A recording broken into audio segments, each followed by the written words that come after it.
Hey guys, what's going on? My name is Justin Gotts, the owner and operator of CagePages.com. Thank you so much for tuning in. We got a very special guest, John the Bull Makdessi. John, what's going on, man?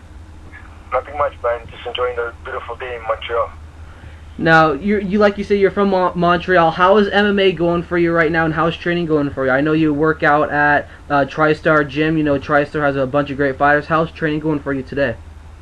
Well, right now, actually, I don't know if you heard. I actually got injured. I was doing, I was preparing for my next bout versus Edson Barboza. You know, he's a big name. It was a great opportunity for me to showcase my skills and to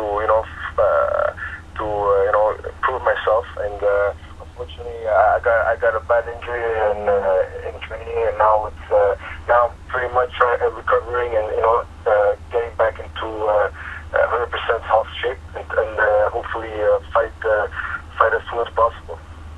Now, dieting is a huge thing in mixed martial arts as a UFC fighter, as a fighter in general. What kind of diet are you on? Yeah, the thing is this: it's the nutrition and dieting. That's always So every day I'm learning something. My body changes. Getting older and putting. Also people need to understand is that I've been doing martial arts since the age of 6. I've been competing since the age of 6. And the thing is we put our body through a lot of physical abuse, and cutting weight and putting on weight and all that fluctuation is I truly believe that it works against athletes. Fighters, especially fighters. So my goal is that being said, my goal is I'm trying to maintain my weight as low as possible, so like that I don't have to do an extreme weight cut. And the bottom line is it's every day is a struggle, man. It's an everyday struggle battle for me personally.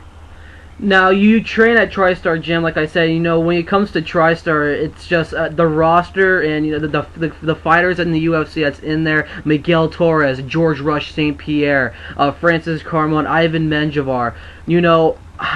What is your daily workout schedule like? I know you're taekwondo and kickboxing. Yeah, well, the thing is like this, Rip. Before I even got into the TriStar and MMA, world. I was very fortunate. I grew up and I had great mentors, great coaches. I was my first discipline and competition. I started in taekwondo. I reached high level in taekwondo.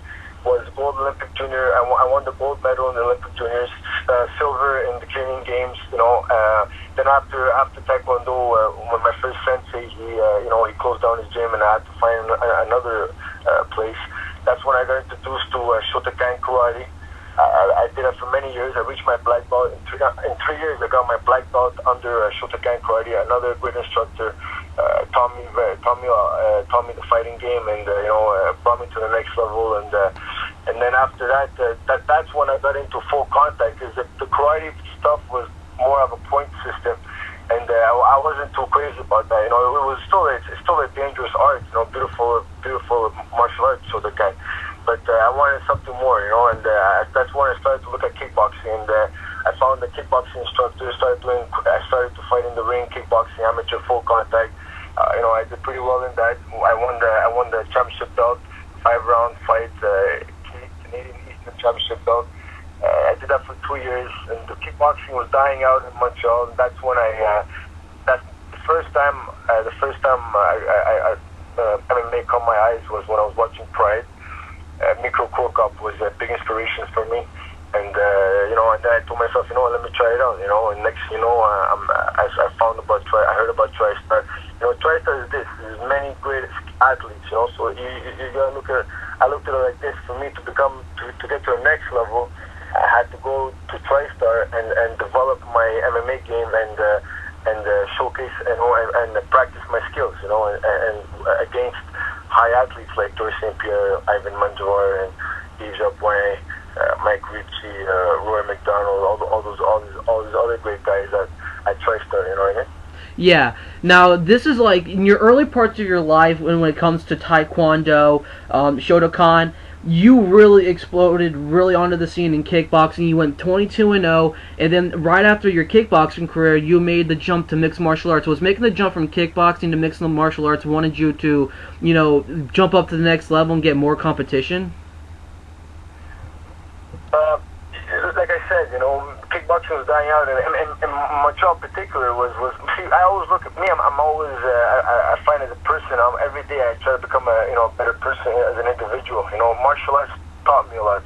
Because of martial arts, actually, me personally, martial arts saved my life a little bit because of growing up in the streets and doing a lot of stuff that was bringing negative attention towards me, and ever since I was every time I'm in the martial arts and just doing martial arts and as a sport individual, just by doing that, it helped me a lot to become a better person and mature faster, and I knew I loved martial arts since a young age, and I just didn't know exactly where to go, and MMA was becoming very popular, and for me, I always looked at it like this, to be I always wanted to become a complete fighter, and to be a complete fighter, it's at the end of the day, it's mixed martial arts, that's the ultimate, that's very hard to do because it takes a lifetime just to develop one skill. Now we're considering as a mixed martial artist, you gotta develop different skills and you gotta be good in all different aspects of the game, and it's a constant. It's a never-ending learning experience, and so that's why I got into MMA, and I always told myself, the best to be a complete fighter is at the end of the day is becoming doing MMA. Now, a lot of people have hard making transitions from becoming like a kickboxer to a mixed martial artist. Now, you've done a great job, transitioning over. Now, going to your training, was your training really different, or was it really hard switching over from kickboxing to MMA? You know what it is? The thing was the thing that is difficult was every time I was learning an art, I had to. Every time I was changing a discipline from it to taekwondo to karate to kickboxing to MMA, the thing was I had to almost like start from scratch in the sense of I used to always I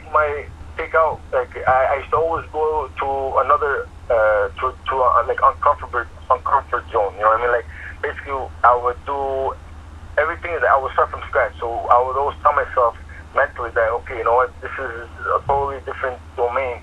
So I had to adjust to it. I had to adjust to it as fast as I can. You know what I mean?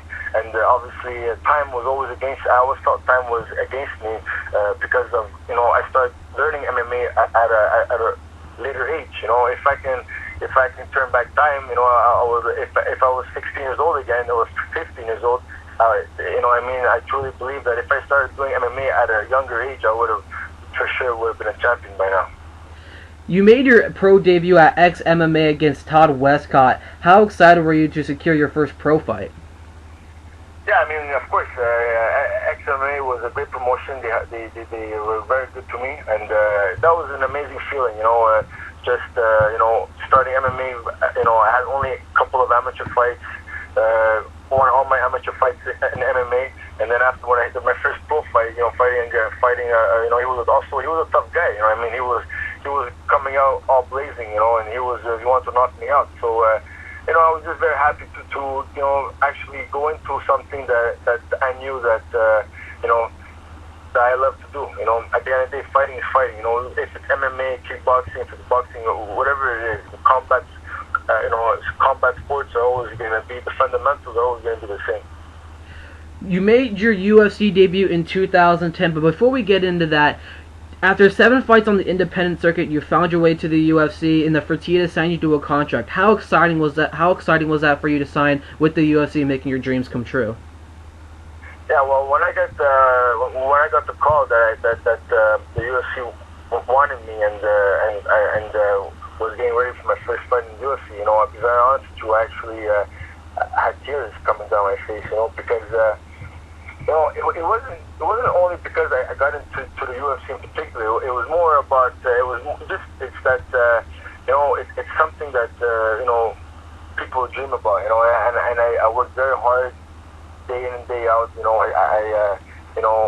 didn't go out. I didn't go with my friends. I would literally every day spend, training. If I wasn't training, I was doing research, studying. I was always every day was just focusing on my craft. And just hard work and dedication. And then you know what? And then next thing you know, you get a call from the UFC. It's just that type of. It was very fulfilling for me. You debuted at UFC 124, St. Pierre versus Josh Koscheck 2 against Pat Audenwood. Now, walking out through that curtain, what was going through your mind, pre-fight and post-fight? Yeah, well, that fight for me was that was I wanted to prove it. I wanted to make a statement. That fight in my head. I was nervous like hell. Obviously I was nervous. I'm only human. You know what I mean? And but I also, that fight for me was important because I wanted to really make a statement and I wanted to showcase my skills. And I truly believe that I stand up from the rest because of my diverse of disciplines, and I truly believe that not only I can be a dangerous fighter, but also I'm a good entertainer. You're currently riding a 2-fight winning streak. You defeated Sam Stout at UFC 154, St. Pierre versus Condit, and you're coming off a victory against Darren Cruikshank at UFC 158. Now, who are you once you're healthy? Once you come back, as you mentioned earlier, you recently pulled out of a fight against Edson Barboza. Would you want to fight Barboza when you're healthy? I look at it like this. Every fight. First of all, 155 division is already a stacked card, a stacked division, So I mean, every opponent the UFC is gonna put me is gonna be a dangerous fight for me. They're all top guys, they're all good names, you know what I mean. So at the end of the day, if it's now or later, I truly believe that if it's meant to be, we're gonna cross each other, me and Edson Barboza, And right now, I'm not really focused on the opponent because for me, I'll fight anyone the UFC puts me against. Because now for me, I got to earn my stripes and prove myself that I'm a top striker, top fighter. Now, for a final question, to give me some advice to amateur fighters, what kind of advice would you give to an amateur fighter wanting to become a pro fighter? Yeah, well, at the end of the day, it's like this. The only thing I can tell advice is you gotta believe in yourself. You gotta work hard in your skills and develop your skills. And if you want something, you gotta go out and get it. You gotta demand it. No one's gonna come to you, and they're gonna tell you, you want to become a professional fighter. You have to go out there and ask for it, And you know what I mean. So that's for me. Those were the things. Believing in my skills, training, working hard, and demanding, and getting things done. Alright, everybody, this is John the Bull Makdessi here on the Cage Pages Fighter Podcast. John, I wish you the best in your UFC career. Everybody here at CagePages.com will be watching over you. You're a great fighter. We wish you the best, man. Thank you so much for your time. Thank you, guys.